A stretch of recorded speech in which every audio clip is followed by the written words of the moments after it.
أعوذ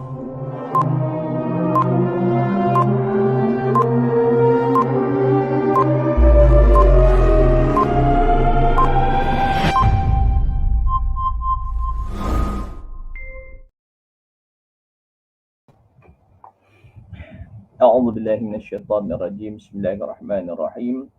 Assalamualaikum warahmatullahi wabarakatuh. InsyaAllah kita mulakan majlis ilmu kita pada malam ini dengan sama-sama kita membacakan surah Al-Fatihah. Kita hadiahkan kepada junjungan besar Nabi Muhammad sallallahu alaihi wasallam, ahli keluarga baginda, para sahabat baginda, kepada kedua ibu bapa kita, ahli keluarga kita, kepada guru-guru yang pernah mendidik kita, dan kepada seluruh umat Islam di dunia ini sama ada yang masih hidup ataupun yang telah meninggal dunia. Syai'ulillahi lahumul Fatihah.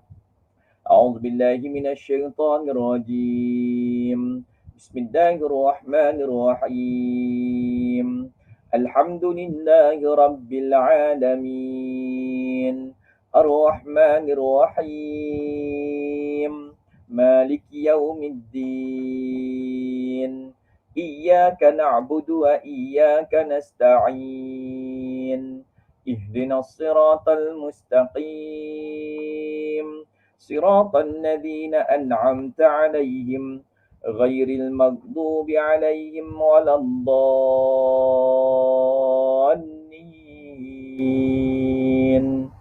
آمين.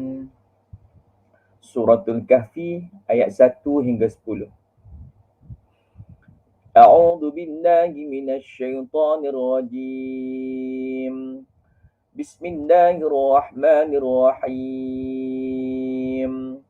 Alhamdulillahilladzi anzala ala 'abdihi al-kitaba wa lam yaj'al lahu 'iwaja qayyiman liyunzira ba'san shadidan min ladunhu ويبشر المؤمنين الذين يعملون الصالحات أن لهم أجرا حسنا ماكثين فيه أبدا وينذر الذين قالوا اتخذ الله ولدا ما لهم به من علم ولا لآبائهم كبرت كلمة تخرج من أفواههم إن يقولون إلا كذبا فلعلك باخع نفسك على آثارهم إن لم يؤمنوا بهذا الحديث أسفا إنا جعلنا ما على الأرض زينة لها لنبلوهم أيهم أحسن عملا وإنا لجاعلون ما عليها صعيدا جرزا أم حسبت أن أصحاب الكهف والرقيم كانوا من آياتنا عجبا إذ أوى الفتية إلى الكهف فقالوا ربنا آتنا من لدنك رحمة وهيئ لنا من أمرنا رشدا صدق الله العظيم. Alhamdulillah, puji dan syukur kita panjatkan kepada Allah Subhanahu wa taala kerana pada malam ini sekali lagi Allah Subhanahu wa taala memberi izin dapat kita bertemu dalam kuliah Isya yang dibawakan oleh sahabat Al-Furqan. Sebelum kita terus, jangan lupa like, subscribe dan share supaya medan dakwah ini lebih ramai sahabat-sahabat kita yang dapat mengikutinya. Mungkin asbab kita hanya share, tapi ada orang yang berubah disebabkan oleh kita share. Allahu Akbar. Kadang-kadang kita tak pandai nak ceramah, kita tak pandai nak kuliah, ilmu kita tak banyak, tapi asbab kita share, sahabat kita tergerak hati untuk tengok, kemudian dia mendapat faedah daripada kuliah Isya yang dibawakan oleh sahabat Al-Furqan ini, insya-Allah. Alhamdulillah, Allah Subhanahu wa taala temukan kita secara maya untuk kita sama-sama mengulang kaji, untuk sama-sama kita mengambil intipati daripada apa yang disebutkan oleh Allah Subhanahu Wa Taala dalam Al-Quran dan apa yang dinasihatkan dan disabdakan oleh baginda Nabi sallallahu alaihi wasallam. Moga-moga ada manfaat untuk kita bersama, insya-Allah. Selawat dan salam kita tujukan kepada junjungan besar Nabi Muhammad sallallahu alaihi wasallam, ahli keluarga baginda, para sahabat baginda, kepada pejuang-pejuang agama Allah Subhanahu wa taala yang telah berjuang menegakkan kalimah tauhid la ilaha illallah Muhammadur Rasulullah, sehingga kita pada hari ini dapat kenal nikmat Islam dan juga nikmat iman. Allahumma salli ala Muhammad wa ala alihi wa sahbihi ajma'in, amma ba'du. Sidang penonton yang dirahmati oleh Allah Subhanahu wa taala sekalian. Macam dalam TV pula sidang penonton. Baik, kita sambung pelajaran kita, muqaddimah kitab 40 hadis penawar hati. Susunan Abu Ali Al-Banjari Al-Makki An-Nadwi, ataupun namanya sebenar Syekh Ahmad Fahmi Zamzam. Baik, dalam perbincangan yang lepas, kita dah bincang berkenaan dengan manusia ini ada satu musuh yang sangat berdendam kepadanya, iaitulah Iblis. Iblis sangat berdendam kepada manusia, bukan hanya kepada manusia yang pertama, iaitu atuk kita, Nabi Adam. Bahkan dia bersumpah di hadapan Allah Subhanahu Wa Taala untuk menggoda anak cucu, cicit sampai seterusnya keturunan Nabi Adam, termasuk kita, termasuk saya, termasuk tuan-tuan, ibu-ibu dan ayah-ayah yang dirahmati oleh Allah Subhanahu Wa Taala. Ini sumpah Iblis depan Allah Subhanahu Wa Taala. Kalau kita merujuk Al-Quran, surah Al-A'raf, Allah Subhanahu Wa Taala menceritakan dengan detail setelah mana Iblis gagal dalam ujiannya. Ujian apa? Ujian Allah perintahkan supaya semua malaikat, thumma qulna lil malaikati isjudu li adama fasajadu illa iblis. Semua malaikat bila Allah Subhanahu Wa Taala perintahkan untuk sujud, yakni hormat kepada Nabi Adam, makhluk yang diciptakan oleh Allah, tujuan sujud itu, hormat itu ialah mengagungkan Allah. Sebab perintah Allah, apa saja perintah daripada Allah, kita kena terima lah. Sebab kita hamba dia. Tapi Iblis gagal dalam ujian ini. Illa Iblis lam yakun minas sajidin, dia termasuk di kalangan yang tak sujud. Allahu Akbar. Apabila Iblis enggan sujud, maka Allah Subhanahu Wa Taala bertanya kepada Iblis, qala ma mana'aka alla tasjuda iz amartuk. Hei Iblis, apakah yang menghalangimu untuk bersujud kepada Adam ketika aku yang menyuruh? Maksudnya, arahan aku, kenapa engkau enggan untuk sujud? Subhanallah. Saya sebut sekali lagi, nama kitab kita 40 hadis penawar hati. Maksudnya, nak basuh hati kita. Nak tekan kat dalam hati kita supaya apa? Supaya kita kembali tunduk kepada perintah Allah Subhanahu Wa Taala. Apa jawab Iblis setelah dia enggan sujud?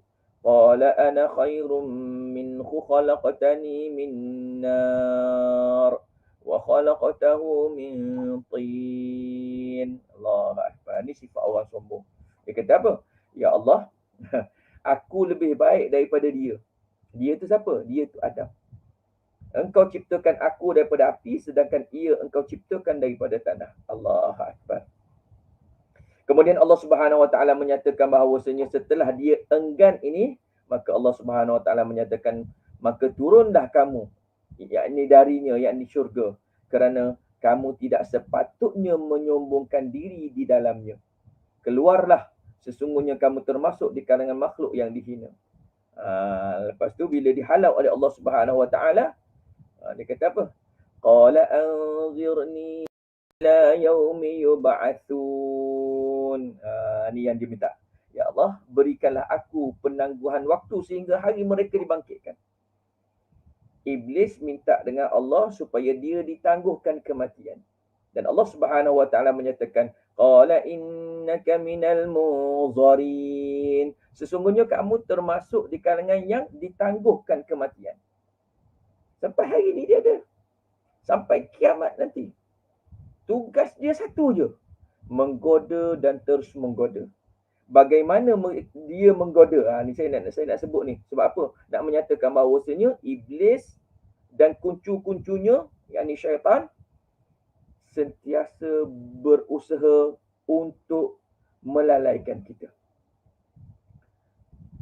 Apa kata iblis? Qala fabima aghwaytani la'aq'udanna lahum siratakal mustaqim. Allah Akbar. Dia bersumpah depan Allah Subhanahu wa taala.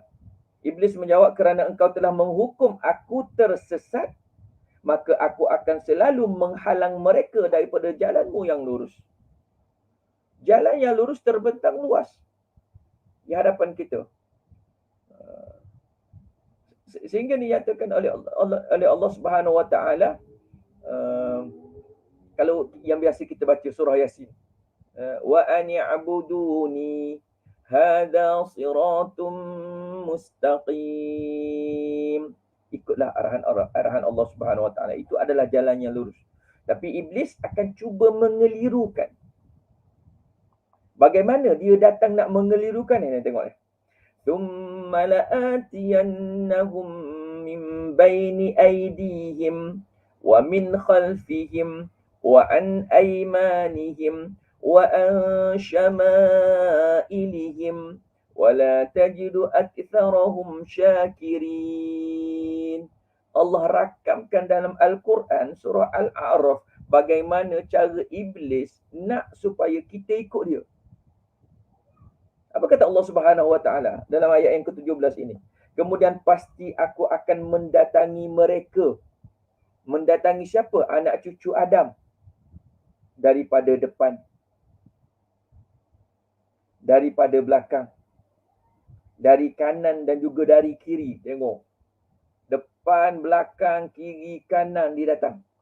Kalau dia datang ikut depan, dia bisik, dia goda, kita tak layan, dia datang daripada belakang.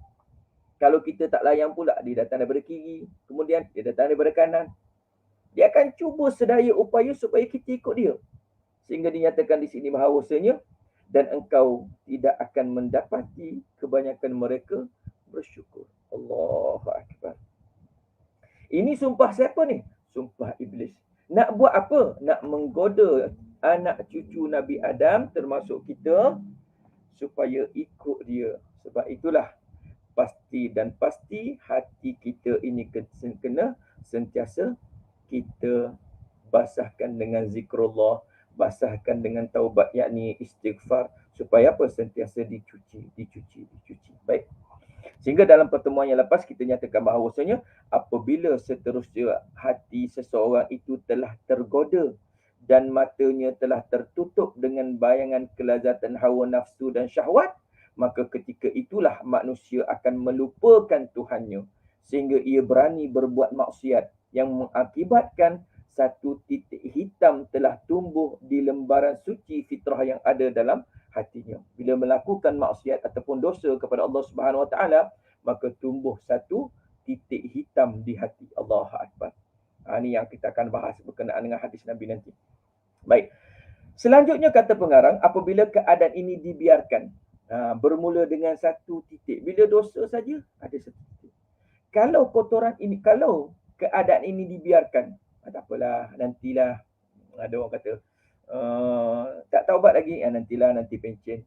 Tak taubat lagi, nantilah sihat lagi ni. Nak tunggu sakit baru taubat. Apabila keadaan ini dibiarkan, kotoran yang mendap di hati tidak dibersihkan, titik hitam yang mengotori lembaran fitrah tidak dicuci dengan air taubat, maka lembaran hati yang telah tergores dengan titik hitam akan bertambah hitam. Kalau kita biar, Allahu Akbar. Sehingga maksiat demi maksiat yang dilakukan yang menyebabkan kotoran yang sangat teruk di dalam hati yang memudahkan bagi iblis untuk menguasainya. Allah Akbar. Kita tak ambil contoh mudah, Kita guna kuali. Orang kat dapur, ibu-ibu, bila sebut kuali ni dia kenal lah. Ayah-ayah pun kenal. Ayah-ayah pun kenal. Bila sebut kuali. Kuali ni kita letak, kalau dapur gas biasalah, lainlah dengan dapur elektrik biasa. Ni, sekarang ni. Dapur gas biasa, kita guna lama-lama, kita tak pernah cuci belakang dia. Allahu Akbar. Hitam.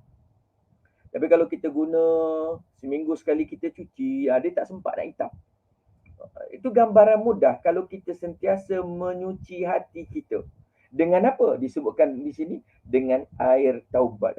Dengan air taubat. Maksudnya kita suci dengan istighfar, kita suci dengan baca Quran, kita suci dengan taubat kepada Allah Subhanahu Wa Taala, maka hati kita ini akan sentiasa bersih. Allahu Akbar. Baik, lalu dinyatakan di sini bahawasanya maka apabila hati sudah ditawan oleh iblis, hati akan kurang membenci kemaksiatan. Bahkan terkadang merasa seronok dengan berbuat maksiat, dan akhirnya sampai ke peringkat ia merasa berbangga dengan bermacam-macam maksiat yang dilakukannya. Allahu Akbar. Na'udzubillah. Ini yang kita takut. Bila hati dah makin hitam, dia makin rasa seronok. Buat maksiat tu rasa seronok. Allahu Akbar. Siapa yang menampakkan benda tu seronok? Ini kerja iblis lah. Dan dia akan mengaku perkara ini bila dalam neraka nanti. Dan perkara ini Allah Subhanahu Wa Taala dah jelaskan dalam Al-Quran. Dia mengaku, aku cuma bisikkan sahaja, yang kau ikut tu kenapa? Allahu Akbar. Dia berlepas diri nanti. Sebab itu, bila kita baca hadis, baca Al-Quran, kita tengok peringatan-peringatan daripada Allah Subhanahu Wa Taala, kita nak supaya kita tahu ni nanti yang akan dilakukan oleh iblis. Ni nanti ayat-ayat dia. Ni nanti ucapan yang akan dia sebut nanti. Dia berlepas diri. Yang merana siapa? Kita. Dia confirm dah. Dia dah confirm dah ke sana. Sebab ingkar arahan Allah Subhanahu Wa Taala. Dia nak cari kawan. Kawan ni siapa? Siapa yang terpengaruh dengan pujukan dia. Siapa yang terpengaruh dengan ajakan dia. Allahu Akbar. Baik. Lalu dinyatakan lagi bahawasanya sampai ke kemuncaknya macam mana? Peringkat yang paling tinggi itu macam mana? Mereka merasa bangga dengan bermacam-macam maksiat yang dilakukannya. Siap tunjuk selfie. Tunjuk perkara maksiat. War-war kawan. Allahu Akbar. Kita maksiat ni aib. Kita sepatutnya aib itu kita sembunyikan. Tapi sekarang ni ditunjuk-tunjukkan. Allah Akbar. Minta jauh. Hati yang telah sampai ke peringkat ini bermakna ia sudah terlalu sakit dan sangat susah untuk diubati. Lembaran putih fitrah telah menjadi hitam legam dan sudah terlalu susah untuk dibersihkan. Ambil gambaran tadilah, gambaran kuali tadi. Contohlah kita guna 6 bulan tak pernah basuh belakang tu, tak pernah cuci belakang kuali tu, ya Allah. Macam mana hitamnya. Ataupun sejak daripada beli tu tak pernah basuh. Dah 3 tahun, 4 tahun. Tengoklah karatnya macam mana. Allahu Akbar. Lalu dinyatakan lagi bahawasanya hati yang seperti inilah yang dinamakan hati yang keras. Hati yang tidak sensitif dengan dosa. Walaupun sebenar ia melakukan dosa yang besar. Apakah lagi kalau hanya dosa-dosa kecil. Allahu Akbar. Hati dah hitam, dia tak terasa apa. Walaupun dah buat dosa besar, dia rasa biasa. Kalau dosa besar dah rasa biasa, dosa kecil apatah lagi. Ya Allah. Ni takut. Dan kita sebut nanti ubatnya macam mana. Dan hati yang seperti inilah yang telah termaterikan dengan maksiat. Hati yang telah tertutup dengan selaput hawa nafsu syahwat dan berbagai lapisan lagi, sehingga hati yang seperti ini sangat susah menerima nasihat dan teguran daripada orang lain. Bila hatinya dah hitam, orang nasihat pun dah tak guna dah. istilahnya. Nasihat pun dah tak guna. Tapi kita sebagai kawan, tugas kita memberi nasihat. Dia nak dengar, tak nak dengar tu soal nombor 2, nombor 3, nombor 4. Yang penting kita nasihat.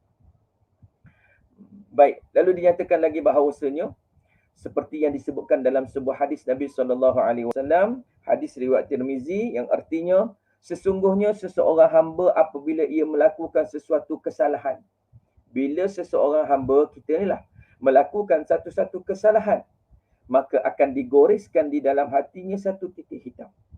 Akan timbul ataupun akan ada satu titik hitam yang terbit di hati. Maka apabila ia menarik diri, yakni daripada kemaksiatan itu, dan terus beristighfar dan bertaubat kepada Allah, hatinya akan kembali bersih. Ini sifat orang beriman. Kadang-kadang dia terbuat salah, terbuat maksiat, tapi dia beriman, dia cepat astagfirullahalazim, kenapa aku buat? Astagfirullahalazim, ya Allah, aku minta ampun. Maksudnya bila taubat tu, Allah padam balik. Yang titik hitam tu dipadamkan balik. Baik. Lalu dinyatakan lagi di sini bahawasanya tetapi apabila ia kembali melakukan kesalahan itu, maka titik itu akan bertambah di hatinya. Sehingga sampailah titik hitam itu memenuhi segala permukaan hatinya. Oh, dah buat tak taubat, buat tak taubat. Titik.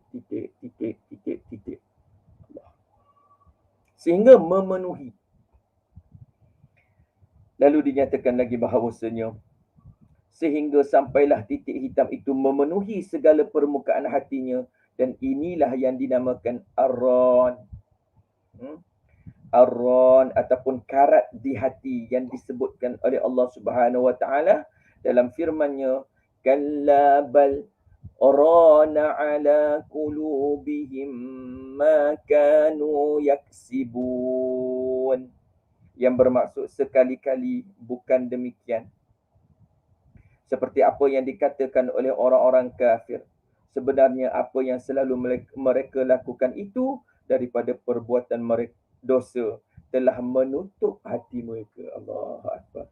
Bila hati dah hitam, dah tertutup, nak terima nasihat pun susah. Kena jaga hati kita. Kena jaga. Hati yang sakit, kata pengarang, kita terus lagi. Hati yang sakit teruk sangat susah untuk diobati. Ada cantiknya pengarang kita ni ataupun penyusun kitab kita ni, dia buat gambaran, dia misalkan penyakit hati ni dengan penyakit fizikal. Nak supaya apa? Nak supaya mudah untuk kita faham. Dia gambarkan penyakit hati tu dengan penyakit fizikal.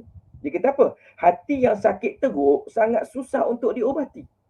Samalah halnya dengan penyakit yang sudah terlalu teruk.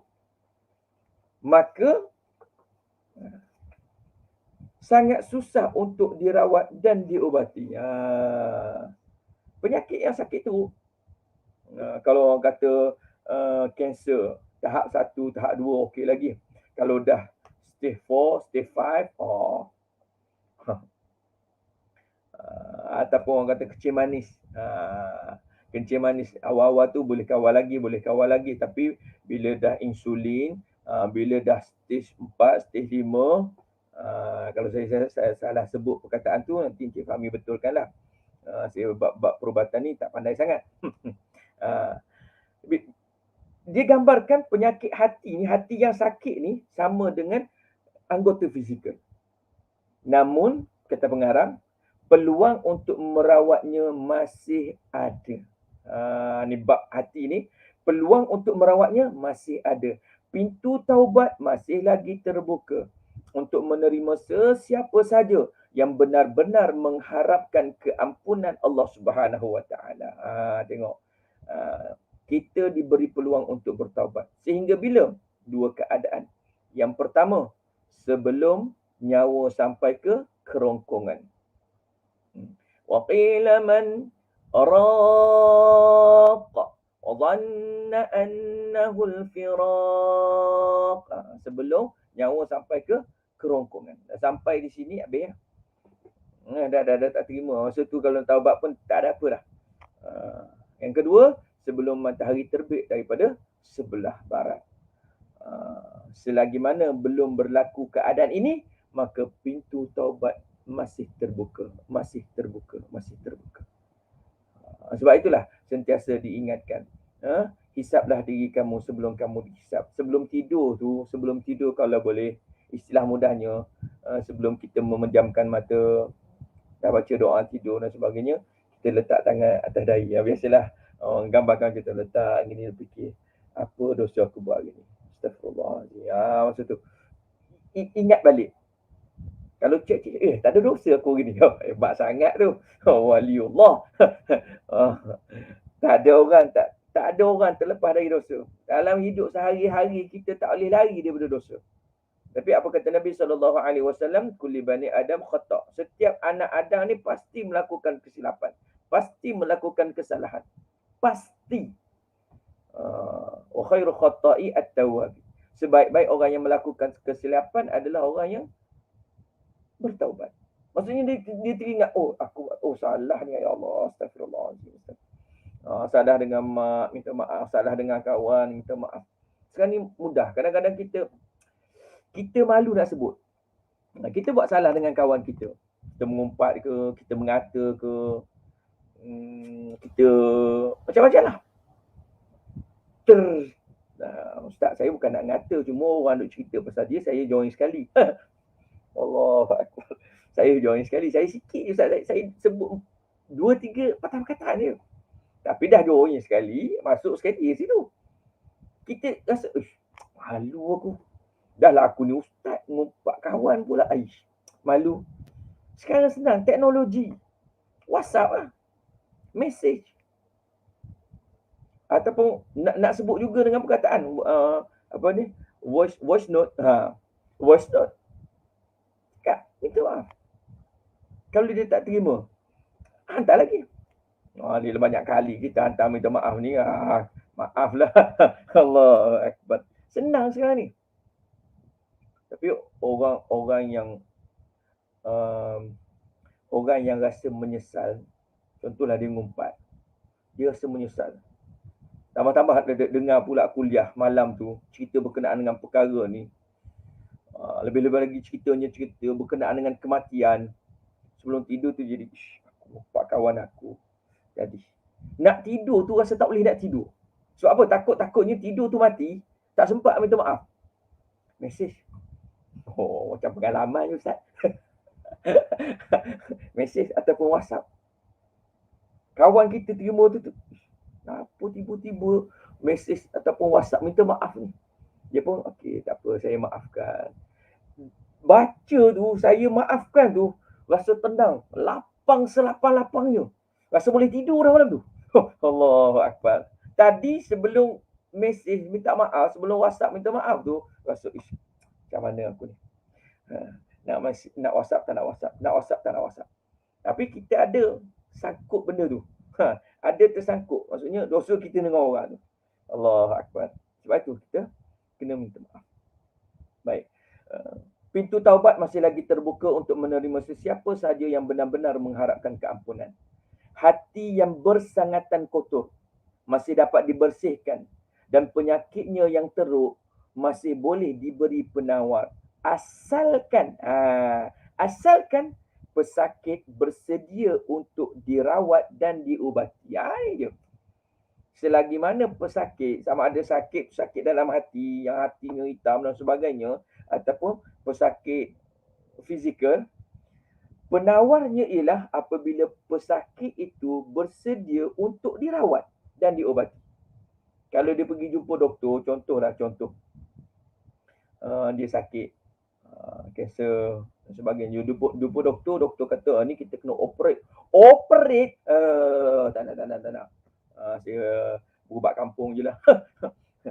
Dia tak, Allah Akbar, dia tak bersedia untuk diobati, tak dapat lah. Ini dia buat gambaran. Dan sudah menjadi satu kepastian, pesakit terpaksa menjaga pantang larang. Bahkan terkadang terpaksa untuk dibedah, yakni operation, atau dipotong sebahagian daripada anggotanya. Contoh mudah, sakit kencing manis. Kalau rawat daripada awal, insya-Allah kawal minum kandungan gula dalam minuman, dalam makanan kawal.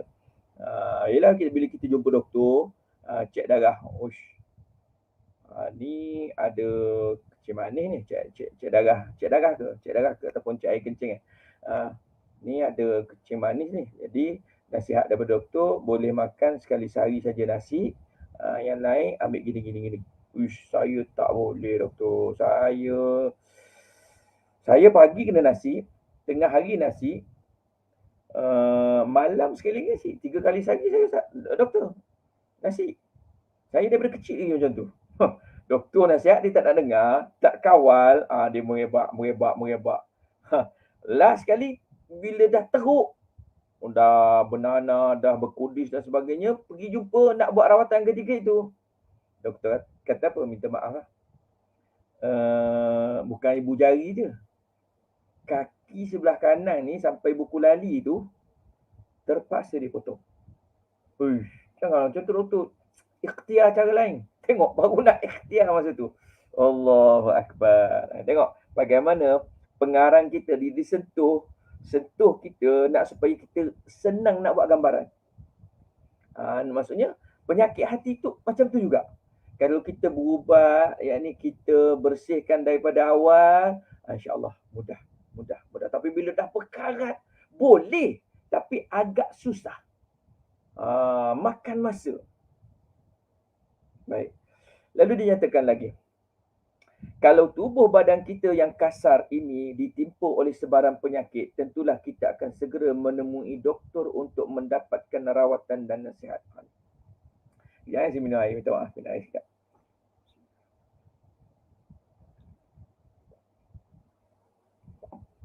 Alhamdulillah.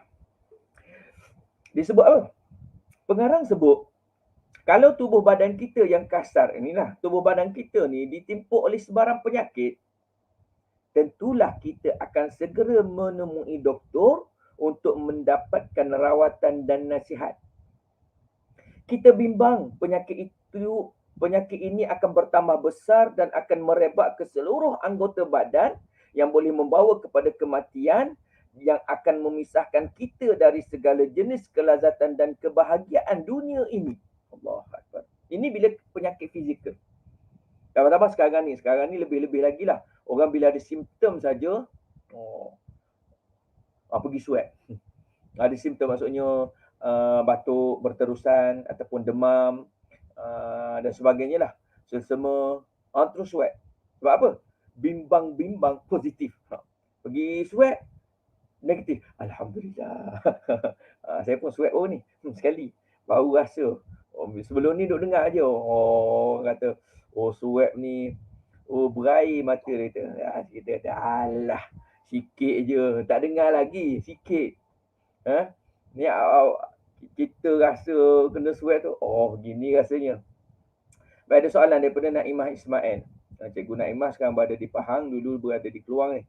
Assalamualaikum Ustaz, boleh tak dosa sesama manusia ni kita kurangkan dengan sedekah niat untuk orang tersebut? Okey, terima kasih soalannya. Baik, dosa sesama manusia, selagi mana dia hidup, kita kena jumpa dia, bagi tahu apa dosa kita. Kita minta maaf dengan dia. Contoh kita ngumpat dia.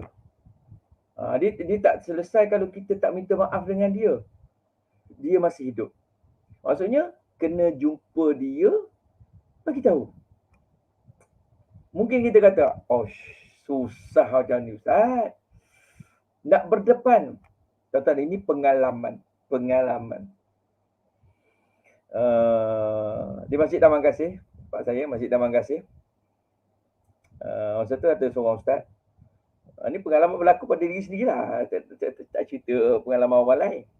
Ada seorang ustaz, dia kuliah. Berkenaan dengan perkara ni.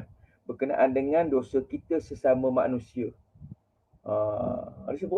Disebut berkenaan dengan hadisnya, gini. Lagi mana kita tak minta maaf dan sebagainya.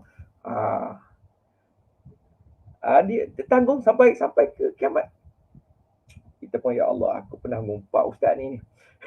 Tahu-tahu tak payah carilah siapa. Ustaz ngumpat ni macam mana nak buat ni? Aduh. Aku ustaz ngumpat dia, dia ustaz juga. So, macam mana nak buat?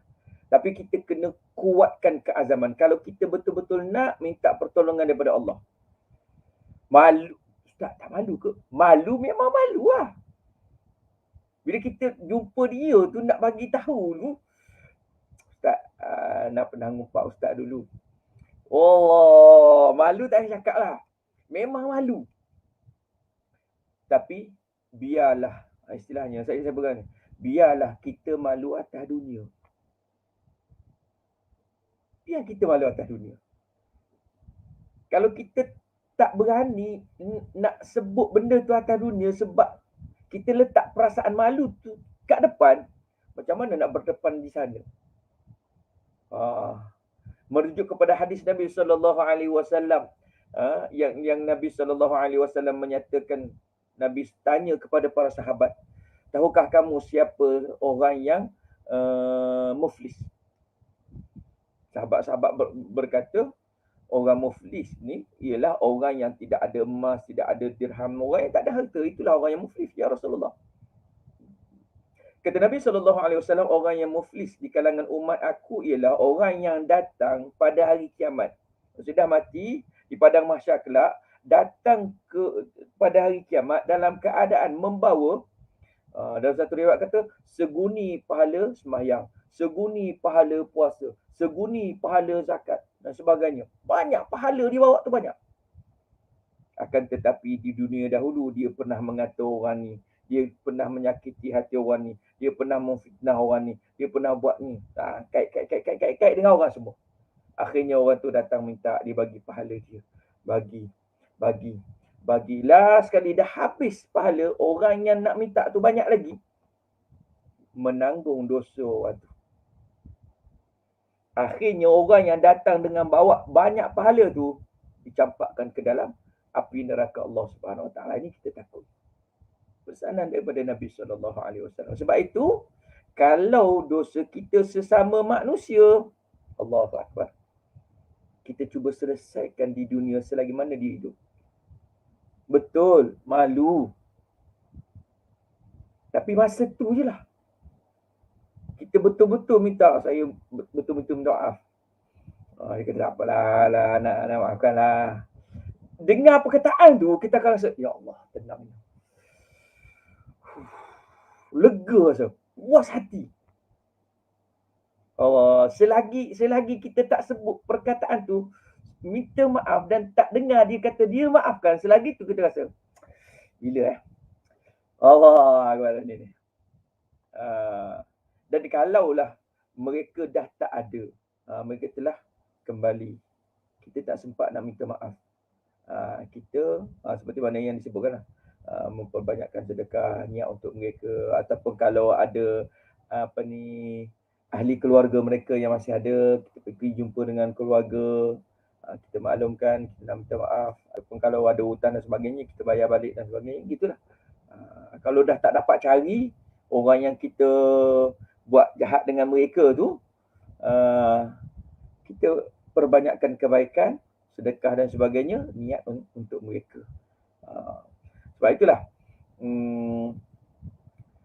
saya nak pesan juga untuk diri saya dan juga para penonton sekalian, bahaya keadaan sekarang kita di akhir zaman yang penuh dengan teknologi.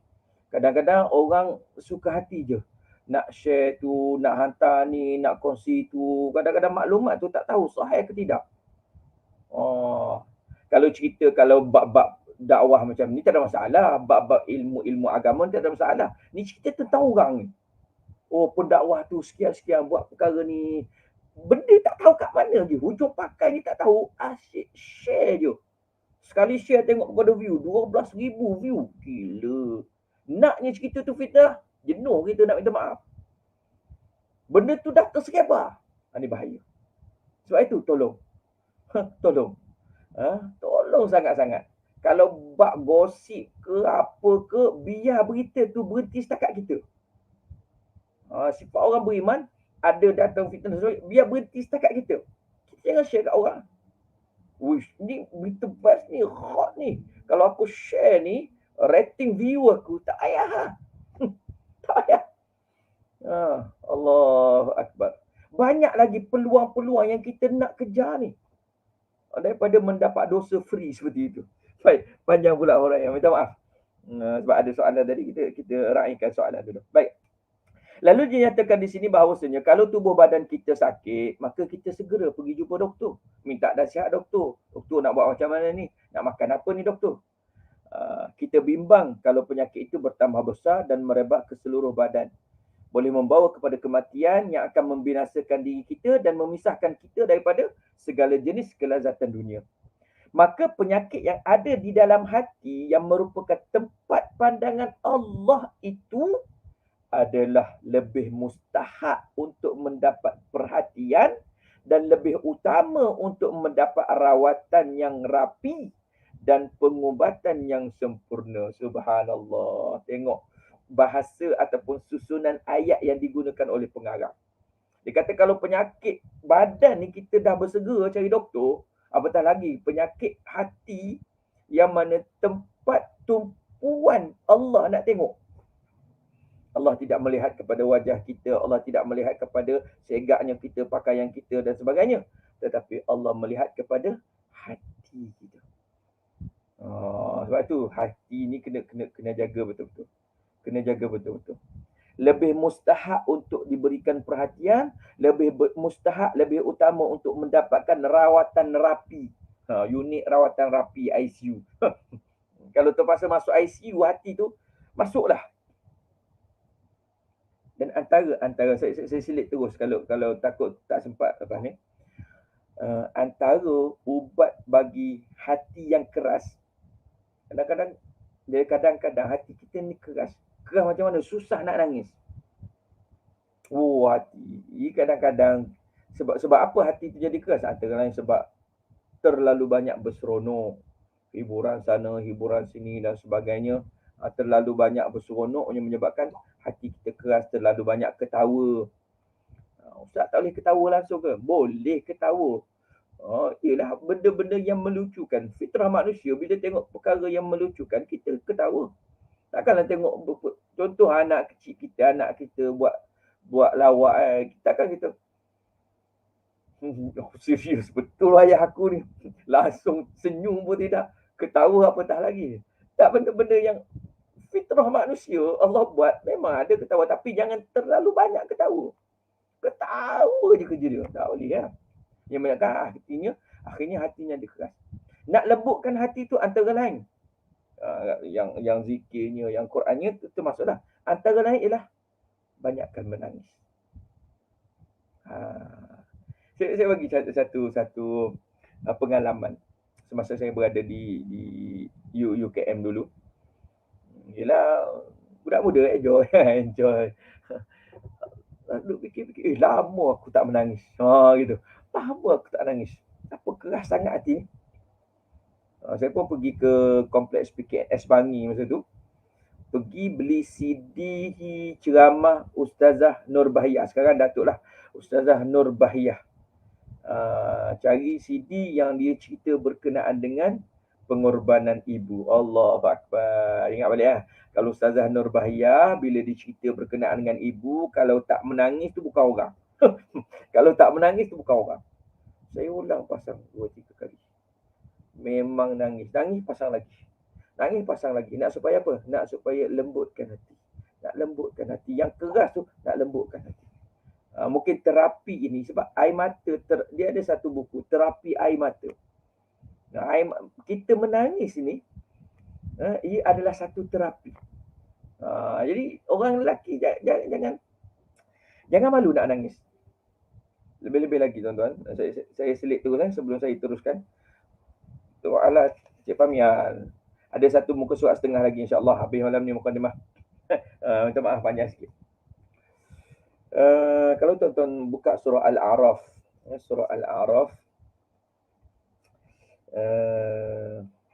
ayat yang ke-50. Allahu Akbar. Ayat yang ke-50. Surah Al-A'raf ceritanya tentang apa? Cerita tentang Al-A'raf, tempat tinggi. di antara syurga dan neraka, dia ada satu tempat. Dan tempat itu sementara, dia tak lama. Sementara. Yang dinyatakan bahawasanya orang yang dosa dan pahala sama banyak, dia akan berada di situ sementara. Allahu Akbar. Dan dia boleh melihat bagaimana keadaan orang dalam syurga, dia boleh melihat bagaimana keadaan orang dalam neraka. Itu panjanglah huraian. Dia bab tafsir ni biasa Ustaz Fuad. Saya sikit-sikit bolehlah baca terjemahan bukan tafsir. Saya terjemahan, Ustaz Fuad tafsir. Baik. Ayat yang ke-50 ni cerita berkenaan dengan Allahu Akbar. Tuan-tuan boleh bangun, boleh bangun pula. Tuan-tuan boleh baca. Kalau yang dah hafal boleh baca dalam sembahyang. Lebih cantik sembahyang tahajud lah. Ataupun bangun pagi tu baca ayat ni. Baca ayat, tengok terjemahan. Kalau baca ayat saja takut tak faham. Saya lah. Tuan-tuan mungkin faham bahasa Arab ni. Allahu Akbar. Disebut apa? Kalau nak nangis-nangis, tak ada masalah. A'udzubillahi minasyaitonirrajim. Surah Al-A'raf ayat 50. A'udzubillahi minasyaitonirrajim. ونادى أصحاب النار أصحاب الجنة ونادى أصحاب النار أصحاب الجنة.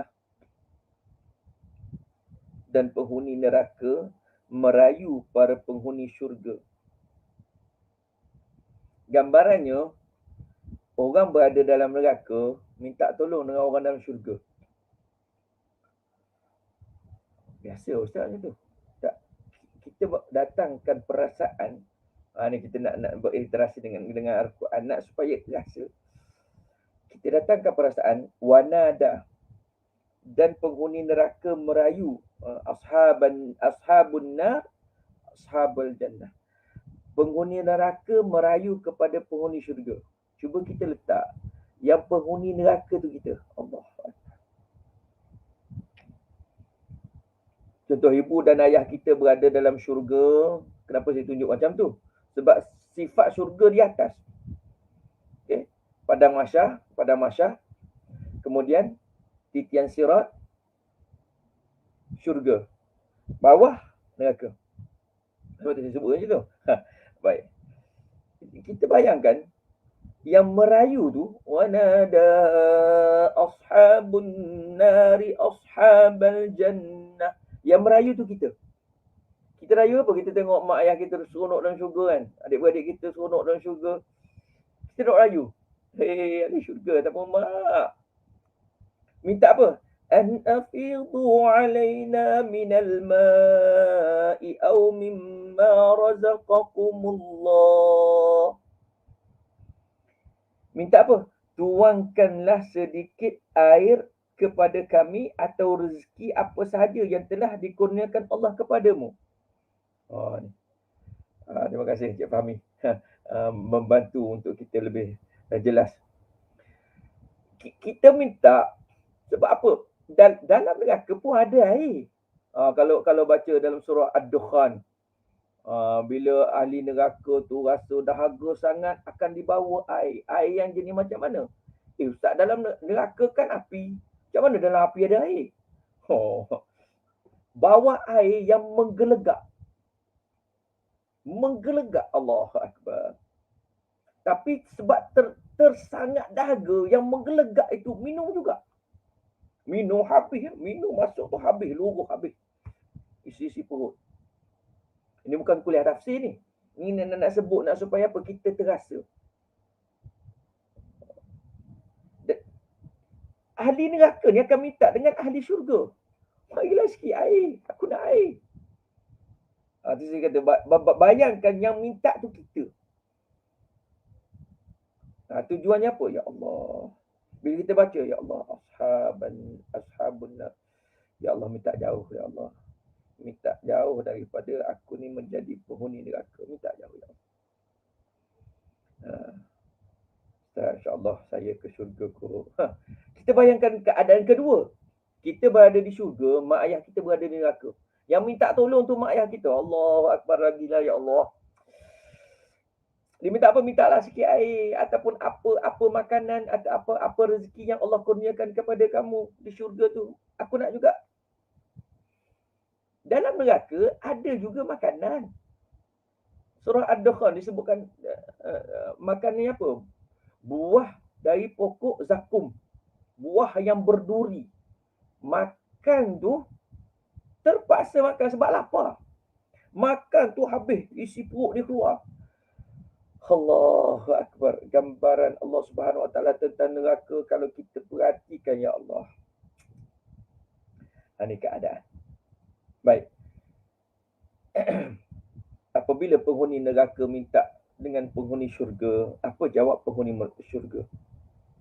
Siapa penghuni syurga tu? Kitalah, insya-Allah. Amin ya rabbal alamin. Termasuk ahli keluarga kita, sahabat-sahabat kita, sahabat Al-Furqan sekalian, insya-Allah termasuk di kalangan ahli syurga. Amin ya rabbal alamin. Qalu innallaha harramaha innallaha harramahuma 'alal kafirin. Allahu Akbar. Qalu, mereka yakni penghuni syurga tu menjawab apa? Sesungguhnya Allah telah mengharamkan keduanya itu kepada orang-orang yang kafir. Allahu Akbar. Ustaz ni disebut orang kafir, Ustaz. Kita orang beriman, Ustaz. Kita orang Islam, Ustaz. Baik. Kafir. Apa maksud kafir? Orang yang ingkar. Orang yang ingkar. Orang beriman ada juga yang ingkar. Orang beriman ada yang masuk neraka. Sebab apa? Ingkar arahan Allah. Allah suruh sembahyang, dia tak sembahyang. Oh, ni ingkar. Ustaz, bukankah orang beriman ni last sekali dia akan masuk syurga? Yes. Oh, cakap orang putih ya. Dah nak lebih masa ni. Jadi orang cakap orang putih ya. Ya. Last sekali. Tapi dia kena bakar dulu dosa-dosa tu dalam neraka. Persoalannya, sanggupkah? Jadi penghuni syurga ni kata apa? Minta maaf. Hari ni Allah Subhanahu Wa Taala haramkan kepada kamu. Air pun tak boleh, makanan pun tak boleh. Kita bayangkan, kita duduk situ, tiba-tiba mak ayah kita kata, nehi. Tak boleh. Allahu Akbar. Tuan-tuan boleh cari dalam YouTube, ada share daripada mana tu. Dia bawa ayat ni, dia ada subtitle terjemahan tu. Dengan nada dia, subhanallah, boleh menangis, tuan-tuan. Mungkin saya baca tadi, tuan-tuan tak menangis lagi. Tapi cuba baca sendiri, tengok terjemahan, kita akan rasa nikmatnya baca ayat Quran dengan kita meneliti terjemahannya. Baik. Secara ringkasnya, dah nak habis Ustaz. Takkan nak masuk siri ketiga pula mukadimah. Cukuplah siri kedua. Baik. Cuba kita renungkan, kata mengarang. Begitu besar perhatian yang kita berikan terhadap tubuh badan yang kasar ini, walaupun hanya sedikit penyakit yang datang menghinggapinya. Kita pasti akan bersegera membuat rawatan kerana takut mati yang menyebabkan kita terpaksa meninggalkan kelazatan dan kebahagiaan dunia ini. Tengok. Kalau sakit dunia ni, sakit apa? Bisul, jumpa doktor. Sayalah kerak juga bisul ni. Jumpa doktor. Bisul. Sakit gigi jumpa doktor. Allah Akbar. Maka betapa kita tidak mahu mengambil berat dengan penyakit yang hinggap di hati kita. Dia nak buat gambar macam tu. Kalau penyakit fizikal, cepat-cepat je kita berubat. Tapi penyakit hati, Allahu Akbar. Baik. Yang jikalau kita biarkan dan tidak mahu membuat rawatan, kita bukan hanya sekadar terpisah dari kelazatan dan kebahagiaan yang bersifat sementara, tetapi kita akan terpisah dari kelazatan syurga yang kekal abadi itu. Dia nak pesan.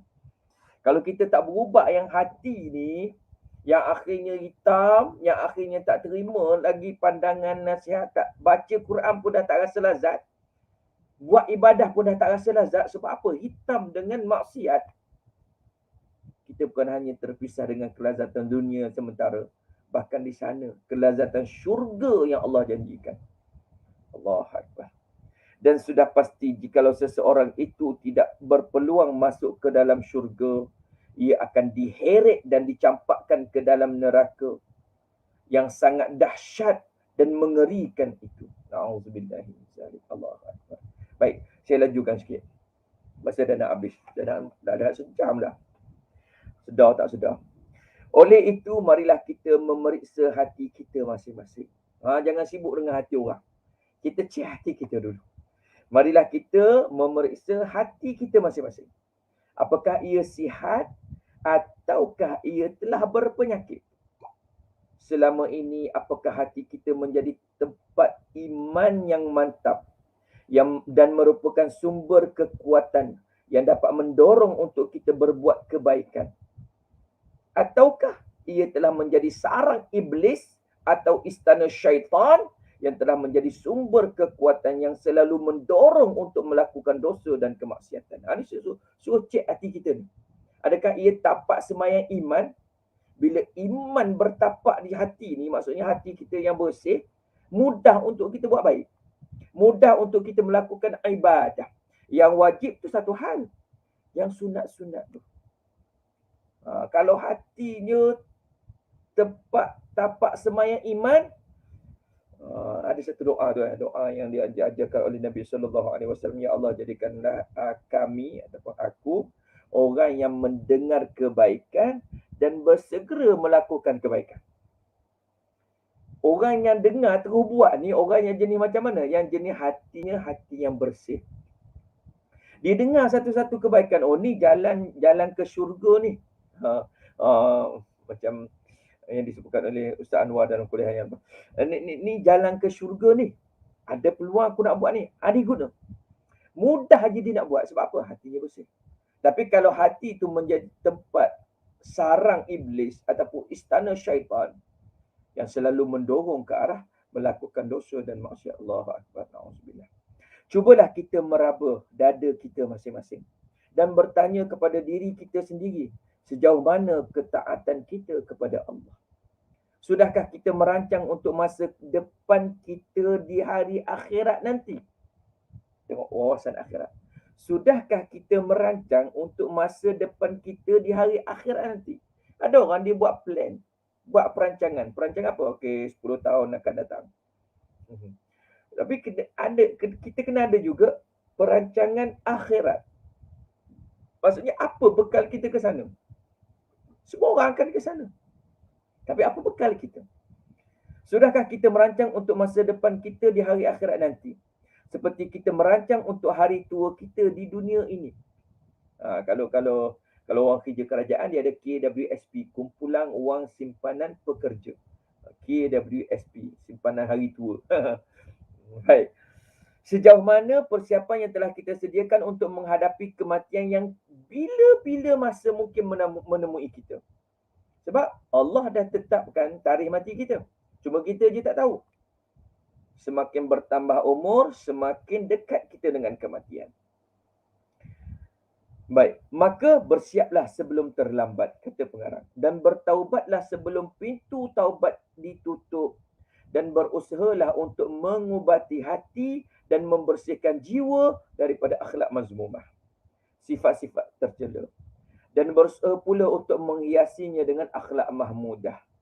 Dengan bercerminkan kepada tunjuk ajar yang telah diwariskan oleh junjungan besar Nabi kita Muhammad SAW sebagai hadiah yang besar kepada umatnya. Apa yang Nabi tunjukkan kepada kita, itu adalah panduan yang terbaik.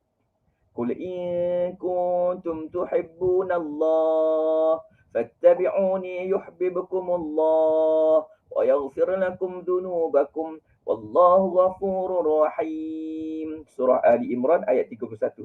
Jelas Allah Subhanahu Wa Taala sebut supaya kita ikut Nabi sallallahu alaihi wasallam. Tak nak hurai panjang yang tu. Baik, lalu dinyatakan lagi bahawasanya marilah kita mendengari nasihat baginda yang timbul daripada perasaan yang sangat cinta kepada kita. Allahu akbar. Ayat yang digunakan oleh Syekh Fahmi Zamzam ni sangat menyentuh hati. Dia kata apa? Marilah sama-sama kita mendengar nasihat baginda yang timbul daripada perasaan yang sangat cinta kepada kita. Nabi cinta kepada kita, umat dia. di mana tidak ada satu jalan daripada jalan kebaikan kecuali telah baginda tunjukkan kepada kita, dan tidak ada satu jalan daripada jalan kejahatan kecuali telah baginda melarang kita daripada mendekatinya. Maksudnya apa yang Nabi larang tu, benda tu tak baik. Apa yang Allah larang, benda tu tak baik untuk kita, walaupun kita nampak benda tu baik. Allahu Akbar. Maka marilah kita mendengar amanah baginda supaya kita dihimpunkan pada hari kiamat nanti bersama-sama dalam barisan umatnya yang setia kepadanya dan mendapat syafaatnya yang besar, kerana kita tidak tahu kerana kita tahu menghargai nasihat dan tunjuk ajar yang telah baginda berikan. Kita ikut apa yang disebutkan oleh Nabi, apa yang dicontohkan oleh Nabi, supaya apa? Yang pertama, kita dapat bersama di dalam barisan umat Nabi dan dapat syafaat daripada Nabi SAW. Allahu Akbar. Sebab tu kita selitkan dalam doa kita antara lain, Ya Allah, mudahkanlah aku untuk dapat berkumpul dengan Nabiku, yang Nabi Muhammad, di hari akhirat kelak. Ya Allah, mudahkanlah Nabi cam aku ni sebagai umat dia. Ya Allah, mudahkanlah aku ni untuk mendapat syafaat Nabi Muhammad SAW. Kita nak. Dan banyaklah amalan-amalan yang diajarkan oleh baginda Nabi SAW supaya kita mendapat syafaat daripada Nabi SAW. Antaranya ialah doa ketika azan. Kemudian antara lain doa selepas azan tu, jangan lupa tu. Doa ketika azan, iaitu ketika mana setelah asyhadu anna Muhammadar Rasulullah. Kali kedua tu kan ada wa ana asyhadu an la ilaha illallah wa asyhadu anna Muhammadan abduhu wa rasuluh raditu billahi rabba wa bi Muhammadin nabiyyan wa rasulah wa bil islami dinah. Ni antara doa yang memudahkan kita dapat syafaat. Begitu juga selepas daripada azan, kita selawat dahulu sebelum doa. Okey, itu orang yang panjang lah lepas ni. Baik, akhir sekali. Kasih Allah. Akhir dah. Sabar. Ini lama sikit. Mudah-mudahan, kata pengarang, 40 hadis yang dihimpunkan dalam buku ini menjadi penawar kepada hati-hati kita, terutamanya untuk hati penyusun yang dhaif ini. Allahu Akbar. Tengok hebat pengarang kita ataupun penyusun ni. Sentiasa merendahkan diri. Terutama untuk hati penyusun yang dhaif ini, yang mana hatinya sentiasa memerlukan kepada penawar yang berkekalan dan rawatan yang berterusan dari semasa ke semasa. Amin. Pengarang mengakhiri muqaddimah ini. Saya pun mengakhiri muqaddimah ataupun pertemuan kita pada malam ini dengan membawakan ayat Al-Quran surah Asy-Syu'ara ayat 88-89. A'udzubillahi minasyaitonirrajim. Yauma la yanfa'u malun wala banun illa man atallaha biqalbin salim. Sadaqallahul azim. Yang maksudnya pada hari itu, yakni hari kiamat, sudah tidak berguna lagi. La yauma la yanfa'u malun, tidak berguna lagi harta. Wala banun, anak pinak, dah tak ada apa dah. Illa, kecuali man atallah, orang yang datang menghadap Allah Subhanahu wa taala biqalbin salim, dengan hati yang sihat, yakni hati yang bersih. Allahu Akbar. Maka sangat-sangat penting kita ulang kaji. InsyaAllah kalau ada masa kita akan ulang kaji satu persatu 40 hadis yang dikumpulkan ataupun yang disusun oleh pengarang kita. Moga-moga ada kebaikan untuk kita bersama insya-Allah. Wassalamualaikum warahmatullahi. Belum lagi. Ni saya baca kitab Al-Fakir ilallah Abu Ali Al-Banjari An-Nadwi, Ma'had Tarbiyah Islamiyah Derang 0400 Pokok Sena Kedah Darul Aman, 9 Ramadan 1412 bersamaan dengan 14 hari bulan Mac 1992. Sekarang siap menyusun kitab ni. iaitu 29 tahun yang lalu. Moga-moga mukaddimahnya memberi gambaran apa yang akan disebutkan di dalam kitab kita ini, tidak lain tidak bukan untuk kita bersihkan hati kita, untuk kita sucikan hati kita. Moga-moga kita datang menghadap Allah Subhanahu Wa Taala dalam keadaan hati yang bersih, hati yang diterima oleh Allah Subhanahu Wa Taala, insya-Allah. Itulah sedikit sebanyak yang dapat dikongsikan bersama muqaddimah. Muqaddimah kitab 40 hadis penawar hati yang baik datangnya daripada Allah Subhanahu Wa Taala. Buruk dan lemah itu datangnya daripada kelemahan kita semua. Hakikatnya semua ilmu itu adalah milik Allah Subhanahu Wa Taala. Ada masa, ada ketika, insya-Allah kita jumpa lagi. Aqulu qawli hadza wa astaghfirullah li wa lakum. Wassalamualaikum warahmatullahi wabarakatuh. Kita akhiri dengan doa, insya-Allah. أعوذ بالله من الشيطان الرجيم. بسم الله الرحمن الرحيم. الحمد لله رب العالمين والصلاة والسلام على أشرف الأنبياء والمرسلين سيدنا محمد وعلى آله وصحبه أجمعين. اللهم انفعنا بما علمتنا وعلمنا بما ينفعنا وزدنا علما. اللهم ارزقنا علما نافعا ورزقا واسعا وعملا صالحا متقبلا. اللهم إنا نعوذ بك من البرص والجنون والجزام ومن سيء الأسقام. بسم الله الذي لا يضر مع اسمه شيء في الأرض ولا في السماء وهو السميع العليم. اللهم إنا نعوذ بك من عذاب جهنم ومن عذاب القبر ومن فتنة المحيا والممات ومن شر فتنة المسيح الدجال. اللهم ارزقنا متابعة النبي صلى الله عليه وسلم أولا وآخرا وظاهرا وباطنا وقولا وفعلا وعبادة وعملا صالحا. ربنا آتنا في الدنيا حسنة وفي الآخرة حسنة وقنا عذاب النار. وصلى الله على سيدنا محمد وعلى آله وصحبه وبارك وسلم. والحمد لله رب العالمين. تقبل الله منكم منا ومنكم تقبل يا كريم. سورة العصر كفارة المجلس. بسم الله الرحمن الرحيم. والعصر إن الإنسان لفي خسر إلا الذين آمنوا وعملوا الصالحات وتواصوا بالحق وتواصوا بالصبر. سبحانك اللهم وبحمدك أشهد أن لا إله إلا أنت أستغفرك وأتوب إليك. وصلى الله على سيدنا محمد وعلى آله وصحبه وبارك وسلم. الحمد لله رب العالمين. تقبل الله منا ومنكم. Jumpa lagi insya-Allah.